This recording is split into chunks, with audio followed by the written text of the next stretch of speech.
Muito boa noite. Abrimos o jornal com a notícia de mexidas no governo. O Presidente da República, Filipe Jacinto Nunes, no uso das competências que lhe são conferidas pela linha A do número 2 do artigo 160 da Constituição da República, nomeou, através do despacho presidencial, João Osvaldo Machatini para o cargo de Ministro das Obras Públicas, Habitação e Recursos Hídricos. Em despacho presidencial separado, o chefe de Estado moçambicano exonerou Carlos Bonete Martinho do cargo de Ministro das Obras Públicas, Habitação e Recursos Hídricos. Importa referir que João Machatini era antes diretor-geral do INGC. Um grupo de caçadores furtivos foi desmantelado em Sofala. A quadrilha operava no Parque Nacional de Gorongosa e na reserva de Mar Romeu. Durante a operação foram apreendidas 6 armas de fogo. Falhou o anúncio esta terça-feira do relatório do juízo médico sobre a morte do menor atingido mortalmente por uma bala perdida no bairro Sidoava, município da Matola. A PRM havia garantido na semana passada que esta segunda-feira teria o resultado, mas tal não aconteceu, segundo comunicou em Maputo o porta-voz do Comando-Geral da Polícia. Bom, não se trata efetivamente de uma falha. Faz-se o exame e depois produz-se o relatório. E é nesta produção do relatório que estamos neste momento a aguardar. O processo está a prosseguir e a qualquer momento poderemos ter o resultado, que é apenas para anexar e continuar a dar vazão ao procedimento. Ainda na semana finda, o país registrou uma redução significativa de casos criminais e de acidentes de viação quando comparado ao igual período do ano passado. Cerca de 70% dos condutores que estiveram envolvidos nos sinistros rodoviários têm menos de 2 anos com carta de condução. Na ordem de 14%, houve registro de 25 acidentes contra 29, portanto, redução em 4 acidentes, correspondente a 14%. Os acidentes de viação tiveram 14 óbitos, infelizmente, 13 feridos graves e 3 feridos ligeiros. Houve redução das consequências, mas a morte, mesmo que fosse uma pessoa, continua, portanto, a ser uma grande preocupação das autoridades. Quanto ao processo eleitoral, em termos de ordem pública, a polícia diz que está atenta em redobrar esforços, tendo em conta que o processo eleitoral termina no próximo dia 17 de maio. Esta informação foi apresentada esta terça-feira no informe semanal da Polícia da República de Moçambique. Foi notória a troca de matérias, é que acabamos de acompanhar, dava conta de que o laudo médico do menor Henrique Joaquim Mangazi, ora baleado mortalmente no dia 3 de maio no bairro Sidoava, na Matola, não foi publicado na data prevista pela PRM. A polícia diz que o mesmo será divulgado em momento oportuno. Pela troca de matérias, as nossas sinceras desculpas. Agora sim, um grupo de caçadores furtivos foi desmantelado em Sofala e a quadrilha operava no Parque Nacional de Gorongosa e na reserva de Mar Romeu. Durante a operação foram apreendidas 6 armas de fogo. A Polícia da República de Moçambique e os fiscais do Parque Nacional de Gorongosa desmantelaram em Sofala, no início deste mês, um grupo de caçadores furtivos composto por 3 indivíduos. Um deles fugiu. Os caçadores furtivos foram neutralizados no interior do Parque Nacional de Gorongosa. Um dos detidos, por sinal líder do grupo, alegou que era um curandeiro e que estava à busca de plantas medicinais para curar os outros 2 indivíduos e que não sabia que na pasta de um dos supostos doentes continha armas de fogo. Depois daquela referida, a pasta deixou comigo, ele fugiu. O que tinha dentro da pasta? Dentro da pasta teve a arma. Eu descobri naquele momento que abria aqueles fiscais. Vocês iam para onde? Eu era para tratar o senhor ferino. A polícia garante que os indivíduos ora detidos fazem parte de um grupo de caçadores furtivos que nos últimos 2 anos operam na reserva de Niassa, na província com o mesmo nome, e na reserva de Mar Romeu, assim como no Parque Nacional de Gorongosa, em Sofala. Os 3 estão indiciados, portanto, num concurso de infrações criminais. Estamos a falar de caça proibida e ainda as armas proibidas. São no total 6 armas, sendo 2 do tipo AKPM e as outras 4 de fabrico caseiro, 3 carregadores e mais de 100 munições. É um grupo com antecedentes, portanto, de caça furtiva, a começar, portanto, pela província de Niassa. Neste momento, decorrem outras investigações por forma a se apurarem possíveis mandantes e compradores. Este é o quarto caso de detenção de caçadores furtivos em cerca de 8 meses na província de Sofala. Os casos anteriores envolveram professores do distrito de Xiringoma, fiscais do Parque Nacional de Gorongosa, comerciantes do distrito de Marromeu, um membro da Frelimo e um antigo guerrilheiro da Renamo. Todos esses casos envolviam Pontas de Marfim. Todos os casos aguardam julgamento. O Conselho de Ministros aprovou hoje o decreto que fixa os preços de novos serviços a serem prestados pelo Instituto Nacional de Transportes Terrestres. Reunido na 15ª sessão, o Governo fez o balanço da produção agrícola e fixou os novos preços de algodão. O Conselho de Ministros aprovou o decreto que define as taxas de novos serviços a serem prestados pelo Instituto Nacional de Transportes Terrestres. O objetivo é estabelecer as taxas devidas pela prestação de novos serviços pelo INATER, bem como assegurar maior eficiência e qualidade dos serviços prestados, nomeadamente na atribuição de matrículas personalizadas de veículos, nas vistorias decorrentes de pedidos de vistoria externa no âmbito do licenciamento de atividades do setor, assim como no âmbito dos exames extraordinários pelos instrutores e inspetores, entre outras atividades. O Conselho de Ministros aprovou a resolução referente à tabela de preços mínimos de compra ao produtor do algodão caroço. O objetivo é fixar os preços mínimos de referência para a compra e para o descaroçamento do algodão caroço para a campanha 2017-2018, sendo os preços estabelecidos de 23 meticais o quilograma de algodão caroço de primeira qualidade e de 16 meticais e 50 centavos o quilograma de algodão caroço de segunda qualidade. Quanto ao descaroçamento, está fixado o preço de 5 meticais por quilograma para o descaroçamento do algodão caroço. No geral, mantém-se, por conseguinte, os preços, portanto, estabelecidos no ano passado. A província de Maputo está a enfrentar desafios na produção do milho, mas não irá comprometer a meta prevista na campanha agrária e pesqueira 2017-2018. A garantia é dada pela Brigada do Conselho de Ministros. A Brigada do Conselho de Ministros escalou esta segunda-feira a província de Maputo no âmbito da monitoria da campanha agrária e pesqueira 2017-2018, onde fez uma avaliação positiva da mesma. Entretanto, a produção do milho pode estar comprometida devido à praga do funil de milho. Temos o desafio da cultura de milho, por causa da praga devastadora que afetou a província de Maputo. Bons sinais verificam-se na produção de peixe, frango, gado bovino, caprino e ovino. Os dados numa primeira fase achamos de 6 a 7 meses. Povoamos, contamos num período de 6 a 7 meses, onde no final, ao fazer a pesca, teremos uma espécie, queremos peixe com mais ou menos 500 gramas, que já é um peixe com tamanho para ser comercializado. Neste momento estamos a fazer cerca de 60 mil aves por ciclo. Pronto, é uma produção já razoável.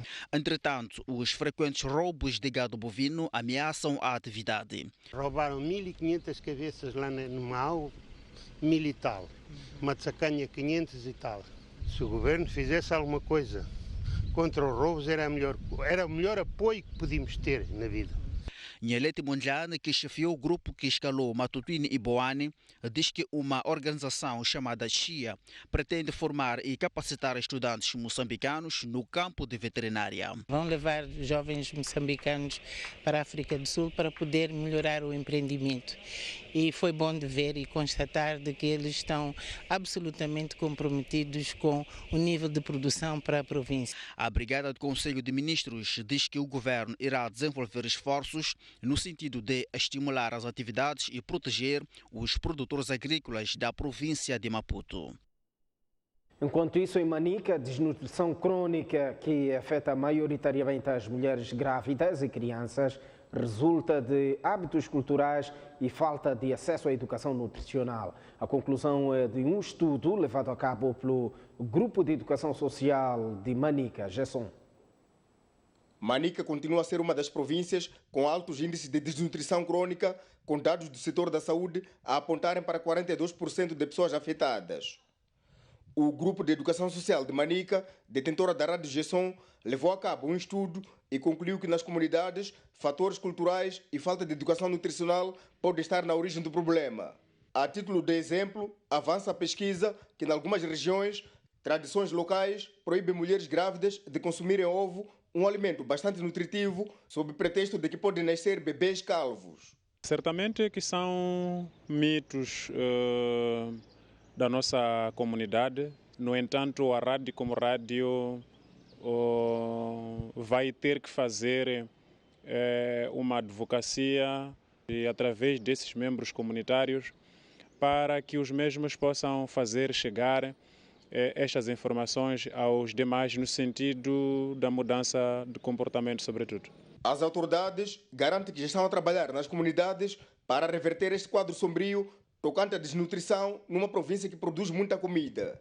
Tem grupos de mães que andam nas comunidades a ensinar as mães como preparar as papas, como preparar os alimentos básicos para combater essa situação de desnutrição crônica. O que é necessário é que primeiro se incuta na comunidade aquilo que são os hábitos aceitáveis alimentares. Em Manica, os distritos de Macossa, Barue, Guru e Sussundenga são os que registram mais casos de desnutrição crônica. Ainda em Manica, Renamo diz que a morte do seu líder, Afonso Dhlakama, não fragiliza o partido. Por outro lado, a Perdiz insta os seus membros e simpatizantes a se manterem coesos, por forma a garantir a sua vitória nos próximos pleitos eleitorais. Foi através de cânticos e dança que quadros, membros e simpatizantes da Renamo juntaram-se na sua delegação em Chimoio para manifestar o seu profundo pesar pelo desaparecimento físico do seu líder, Afonso Dhlakama. Sofrimento Furai Matequenha, delegado da Renamo em Manica, diz que a morte de Dhlakama não vai enfraquecer a sua formação política, apontando, por exemplo, que com a morte do primeiro presidente, o partido continuou firme. Em 1979, desapareceu no combate o primeiro comandante em chefe, André Matata Matsangaíço. Apenas tinha as bases nas províncias de Manica e Sofala. Mas o seu sucessor, que é o falecido Sua Excelência Presidente Afonso Dhlakama, pegou no partido, conseguiu construir as bases do Rovuma Maputo. Matequenha, que revelou que Dhlakama deixou o partido organizado, diz que a prioridade deve ser trabalhar arduamente para que a Renamo saia vitoriosa nos próximos pleitos eleitorais. Hoje é o coordenador, Ossufo Mamad, que está a coordenar as províncias para não perdermos o tempo para seguirmos essas eleições que nos avizinham, que faltam alguns meses. E também as próximas eleições de 2019, que nós temos que pormos a Renamo no poder e o nosso candidato como chefe do Estado. A Renamo em Manica diz ter já selecionado os seus potenciais candidatos às eleições municipais aprazadas para outubro próximo.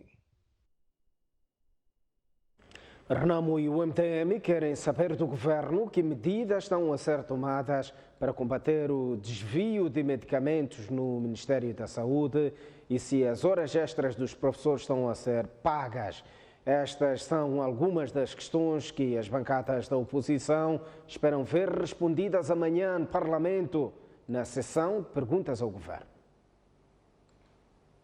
Para Renamo, não se justifica que o Sistema Nacional de Saúde perca recursos humanos, equipamento hospitalar e medicamentos para o setor privado e informal. O governo gasta sempre em importação de medicamentos, gasta em recursos humanos, mas depois esbarra-se no controle. Então queremos saber como é que o governo está a gerir esta questão de venda de medicamentos ou desvio descaminho de medicamento para farmácias privadas ou para clínicas privadas. Mas além desta questão, a segunda maior bancada do Parlamento agendou para o Executivo perguntas sobre o corte de madeira, a construção de infraestruturas, o combate à criminalidade e o custo de vida. Moçambique tem problemas de déficit orçamental. Então, como é que o governo pensa em resolver este problema de carestia de vida? Já o MDM entende que a falta de pagamento de horas extras é um fator que desmotiva os professores do ensino geral. Por isso, o governo deve esclarecer qual é o ponto de situação dos pagamentos. Essa questão de horas extras cria um mau ambiente, até desmotiva os professores. O segundo ponto relativo à educação tem a ver com o ensino primário. O governo diz que o ensino primário é gratuito, mas no final do dia, em todo o país, tem havido contribuições, exigências aos pais encarregados de educação para como participarem na construção de vedação, de salas de aula, de algumas despesas, digamos assim, na escola. De forma implícita acaba sendo, digamos, um ensino que não é gratuito. O MDM considera ainda que o Executivo deve esclarecer quanto está a pagar de dívida pública global e o que está a fazer para evitar a poluição na exploração do carvão de Moatize e para combater a criminalidade, com destaque para os raptos e perseguições a jornalistas. Lembre-se que a Frelimo já havia convocado a imprensa na sexta-feira para falar das questões que levam à sessão de perguntas ao governo. Há divergências entre a Frelimo, a Renamo e o MDM sobre o pacote de descentralização. A Frelimo diz que os administradores distritais devem continuar a ser indicados pelo Ministro da Administração Estatal até 2024. Já a Renamo e o MDM defendem que os administradores sejam indicados pelos governadores eleitos a partir de 2019. Lucas Chomera, da Frelimo, Ezequiel Gus, da Renamo, e José Lobo, do MDM, estiveram frente a frente esta terça-feira com a sociedade civil e partidos extraparlamentares para falar sobre o pacote da descentralização acordado entre o Presidente da República e o Presidente da Renamo. Os 3 deputados que compunham o painel nesta mesa redonda revelaram ver divergências entre as bancadas do Parlamento sobre a indicação de administradores distritais no âmbito da descentralização do poder. Os governadores eleitos nas eleições de 2019 devem nomear os administradores distritais a vigorar até 2024. Se não tem controle dos administradores, este é um governador do Palácio e Gabinete. E isso contrasta com o princípio universal de que a soberania reside no povo. Neste momento, ele é nomeado pelo ministro, que é superintendente da administração local. A Frelimo defende a manutenção do atual regime de nomeação do administrador distrital, pois pelos consensos alcançados, só em 2024 é que haverá reforma no sistema de governação distrital. Para alguns participantes do debate, a justificação da Frelimo não faz sentido. Isto porque os governadores provinciais, a serem eleitos em 2019, não podem governar uma área onde existem administradores que são indicados pelo governo central.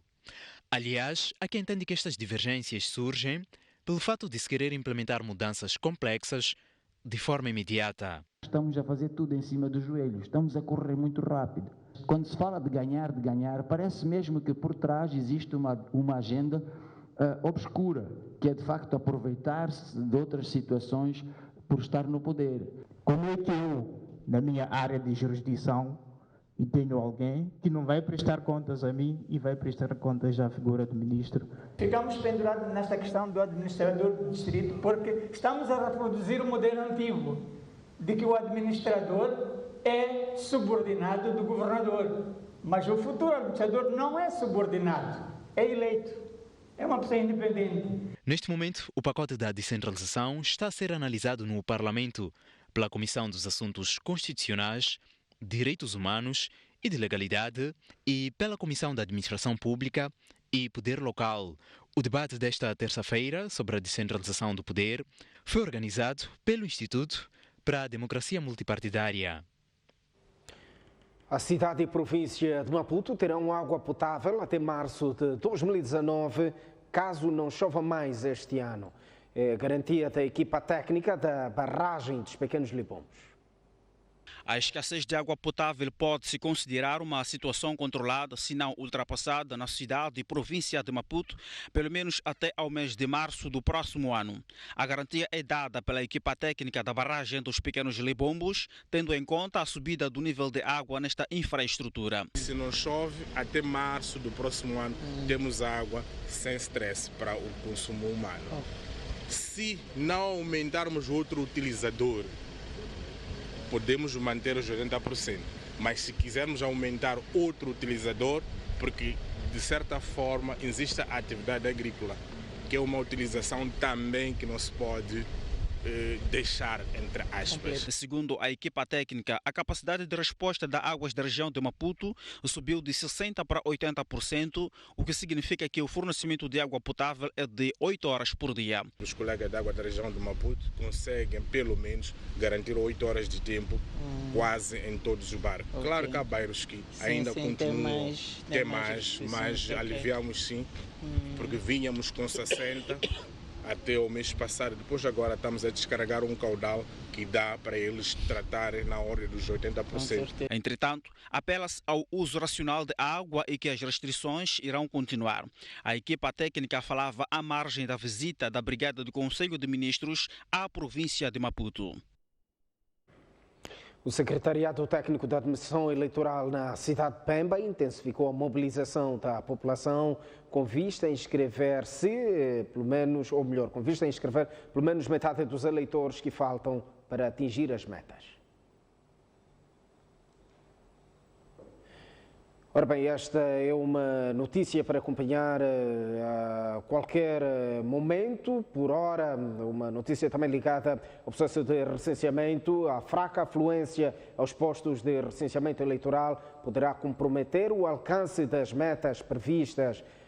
A 2 dias do fim do processo foram inscritos cerca de 93 mil eleitores dos 122 mil previstos para a cidade de Pemba.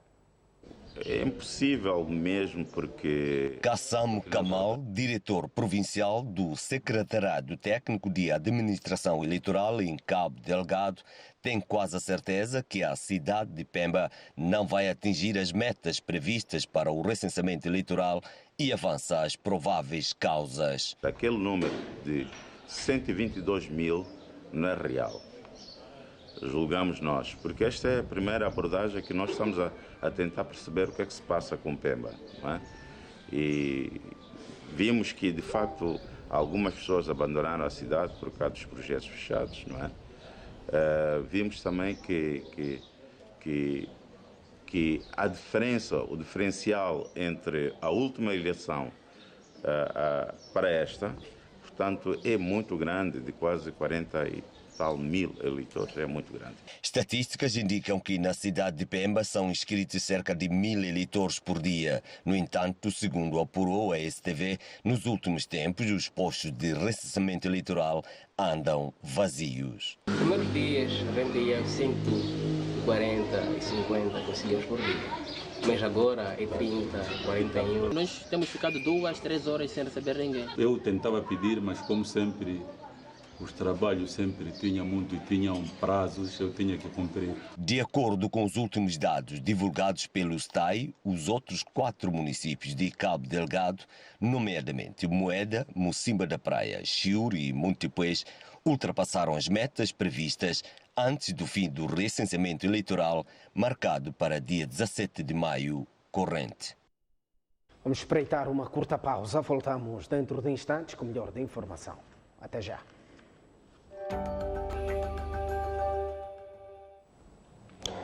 Muito boa noite, uma vez mais estamos de volta ao jornal. Casos de cidadãos com problemas mentais que deambulam pela cidade de Quilimane estão a preocupar o setor da mulher e ação social e afirma que a situação deve ser partilhada entre o governo e a família na recuperação e inserção dos mesmos.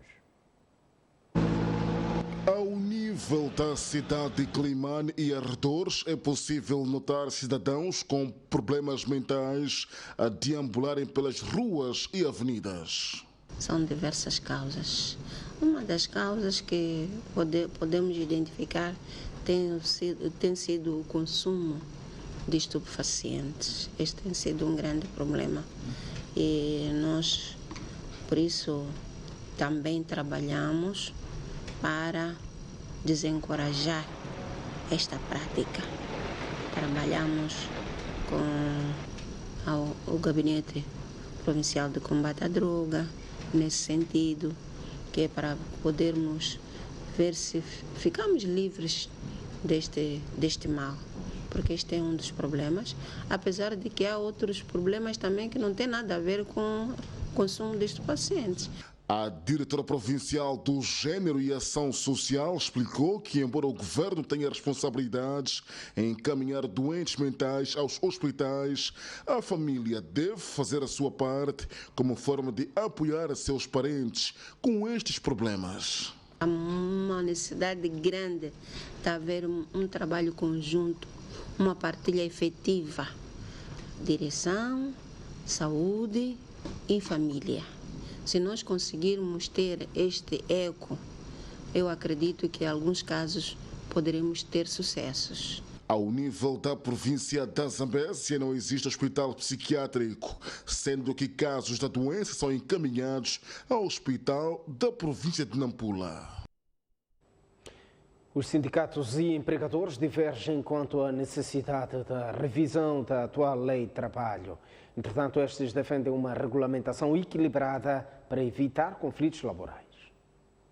As divergências entre o sindicato e empregadores foram levantadas na cidade de Pemba durante o seminário de auscultação do anteprojeto de revisão da lei de trabalho. Não havia motivo da sua revisão, mas sim há motivos de regulamentação.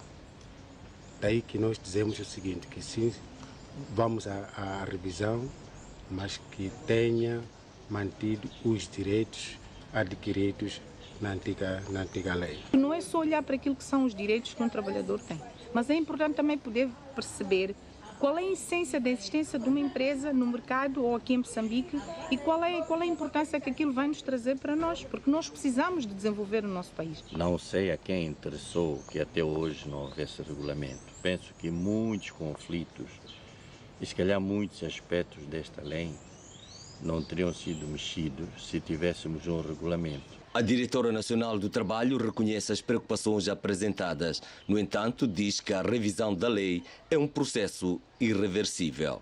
Não vamos rever todo o documento, mas há questões que é necessário ter em conta em função do desenvolvimento socioeconômico, das dinâmicas do mercado e da entrada de novos investimentos no país, que muitas vezes trazem culturas e demandas diferentes, e é sempre uma necessidade de equilibrar os interesses das partes, empregadores com trabalhadores. A atual lei de trabalho está em vigor desde o ano 2007 e ainda não está totalmente regulamentada. Vamos olhar o mundo. A África Sul retirou o seu embaixador de Israel, tornando-se o primeiro país a tomar uma medida concreta em reação à morte de 58 palestinianos durante as manifestações contra a presença da Embaixada Americana em Jerusalém.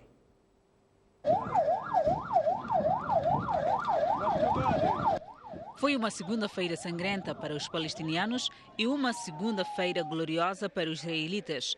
58 palestinianos, incluindo 8 crianças, morreram nos protestos contra a abertura da Embaixada Norte-Americana em Jerusalém, a cidade sagrada reclamada pelos palestinianos como sua futura capital.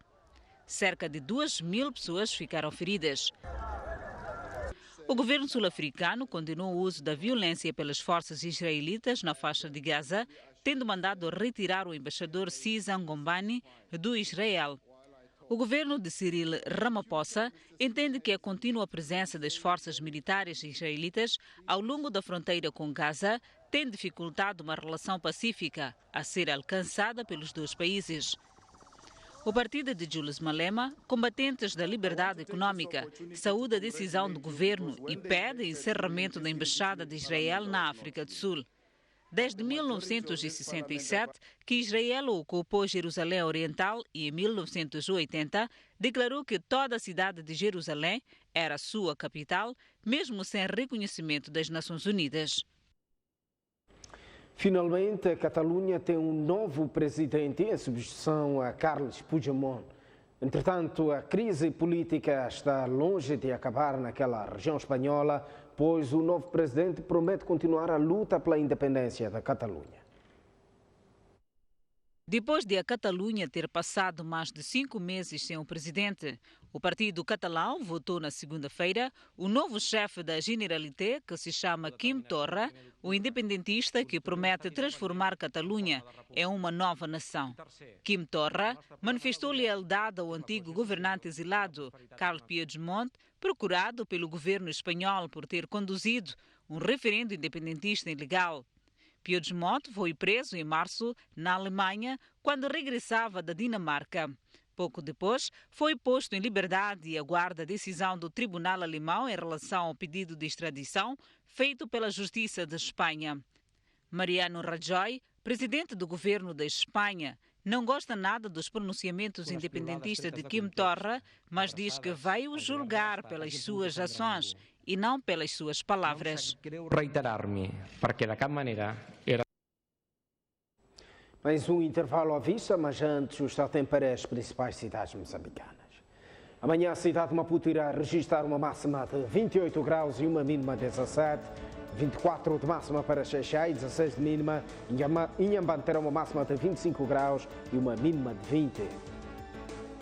No centro do país, a cidade terá uma máxima de 32 graus e uma mínima de 22, 21 de máxima para Chimoio e 17 de mínima.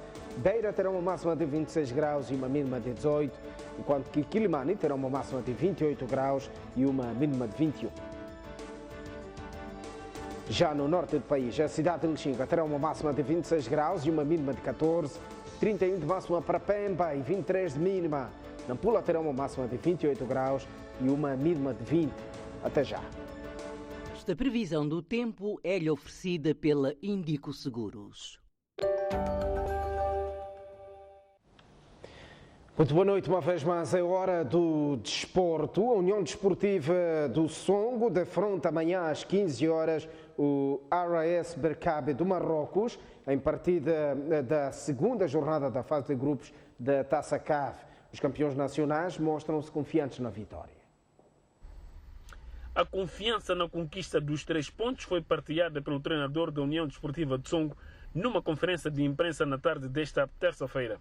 É aquilo que eu espero, é aquilo que os meus jogadores estão expectáveis e estão motivados para esse desafio, porque é aliciante, porque queremos continuar a fazer história. E fazer história não é só falarmos para os órgãos de comunicação social, é mostrarmos dentro do campo que de facto temos essa atitude. Refira-se que na primeira jornada o campeão nacional foi derrotado no Egito por 2-0. A equipa do Renascença Esportivo de Marrocos já se encontra na cidade da Beira e está igualmente confiante num resultado positivo. Du fair play. Estamos cientes que enfrentaremos um adversário que exigirá de nós muito respeito. Em competições deste nível, o mínimo erro pode ser fatal e como nós queremos sair daqui com pontos, jogaremos ao mais alto nível para conquistar o nosso objetivo. Na primeira jornada deste grupo B, o Renascença de Marrocos venceu o El Hilal do Sudão por 1-0. A terceira jornada está agendada para o dia 17 de julho. A União Desportiva de Songo jogará no Sudão frente ao El Hilal. O Costa Sol venceu esta tarde o Estrela Vermelha de Maputo por 2-1 em partida da Taça de Moçambique, fase da cidade de Maputo. O Desportivo e a Liga Desportiva também transitaram para a fase regional desta competição. O Estrela Vermelha entrou para esta partida sabendo dos nervos à flor da pele dos canarinhos em virtude dos maus resultados no Moçambola 2018 e desde cedo pressionou o Costa do Sol. Mas a primeira parte veio a terminar com um golo canarinho apontado por Isaac de calcanhar. No reatamento, o Estrela Vermelha entrou pressionante e Carlton, que acabava de entrar, aproveitou a passividade da defensiva canarinha para restabelecer a igualdade. Finalmente, chegou o alívio para Henriques Gonçalves. Novamente, Isaac, à entrada da pequena área, desfere um remate que só parou no fundo das malhas de Binó. O Estrela Vermelha quase levava o jogo às grandes penalidades neste cabeceamento de Carlton, com a bola a embater no poste. Hoje sentimos alguma dificuldade porque tivemos, enfim, face aos resultados até que temos vindo a ter e alguns jovens que eu introduzi hoje também na equipa. Tentámos enervar eles um bocadinho, conseguimos, e depois há aquele gol do detalhe no final da primeira parte. Eu penso que os jogadores do Estrela estão de parabéns. Na outra partida do dia, o Desportivo venceu o Macheji por 2 bolas sem resposta, com golos de Dércio e Jarula, colocando a equipa na fase regional da Taça de Moçambique, onde está também a Liga Desportiva de Maputo. O Ferroviário de Maputo tem como palavra de ordem vitória no jogo desta quarta-feira contra o Machacane, a contar para a Taça de Moçambique, fase da cidade de Maputo. Os jogadores da equipa técnica do Ferroviário estão decididos a não facilitar no jogo contra o Machacane, referente à Taça de Moçambique. Por isso, os locomotivas da capital estiveram a trabalhar esta terça-feira no estádio da Machava, local onde vai decorrer a partida. Os jogadores do Ferroviário de Maputo dizem que os bons resultados conseguidos no Campeonato Nacional de Futebol elevam os índices de confiança do grupo, pelo que acreditam que irão conseguir uma vitória. Creio que será mais um jogo, é uma outra competição, mas temos em vista que o objetivo é ganhar. A equipa está motivada para estar. Uma vez que ainda estamos em primeiro lugar no campeonato e queremos também puxar a taça. Por sua vez, Nelson Santos afirma que o Machacane é um adversário que merece respeito, mas isso não significa abdicar de um bom resultado e seguir em frente na Taça de Moçambique. Os jogos da Taça são completamente diferentes dos jogos do Moçambola. Vamos jogar contra o Machacane, vamos trabalhar na nossa máxima força para conseguirmos ultrapassar o Machacane, para seguirmos para a próxima fase. Esta época, o Ferroviário de Maputo e o Machacane defrontaram-se 3 vezes. No Moçambola, os tricolores venceram os Locomotivas por 3-1 no confronto da atribuição do 3º lugar do torneio Mavila Boy. Os treinados Nelson Santos venceram por 6-5 na marcação de grandes penalidades. Mas antes, e a contar para a fase de grupos dessa mesma competição, o Ferroviário de Maputo derrotou o Machacane por 2 bolas sem resposta.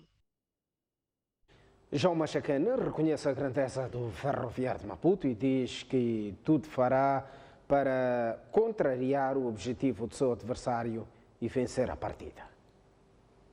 A formação do Machacane esteve a trabalhar nos aspectos de finalização para vencer o Ferroviário de Maputo no jogo da Taça de Moçambique. Antoninho Muxanga diz estar a fazer de tudo para recuperar o grupo do trabalho do cansaço provocado pela viagem de regresso de Quelimane, onde foi empatar sem abertura de contagem com o 1º de maio local no jogo da 9ª jornada do Moçambola 2018. Muxanga disse também que irá colocar em campo a equipa principal, pois todas as competições são importantes e devem ser ganhas. Eu não poupo os meus jogadores, não vejo necessidade, porque na minha equipa só joga quem rende mais que o outro. Por isso não vou fazer poupanças, porque temos outro jogo. Não. Penso jogo a jogo, os meus jogadores estão preparados para fazer os jogos que estão em frente. Mas não haverá poupanças, vou levar a equipa que tem jogado e futebol não é segredo, vou dizer que não vou poupar mesmo. Os pupilos de Antoninho Muxanga dizem que não existem jogos iguais, pelo que estão cientes das dificuldades. Contudo, farão de tudo para conseguir um bom resultado. Trabalhamos o suficiente para encarar este jogo como uma final, porque é mesmo, o Ferroviário não é um adversário fácil, mas é possível sim passar esta eliminatória com trabalho. Ainda esta quarta-feira, a contar para a prova, a Académica defronta o 1º de maio da capital, no campo dos estudantes. O Clube Tubarões de Maputo conquistou sábado o último Campeonato Nacional de Natação de Inverno, prova que teve lugar na piscina do Clube Ferroviário da Beira. O Clube Tubarões de Maputo voltou a mostrar a sua força na natação no país. Na piscina olímpica do Clube Ferroviário da Beira, os tubarões dominaram tanto em masculinos quanto em femininos, contabilizando no final da prova 1.910 pontos.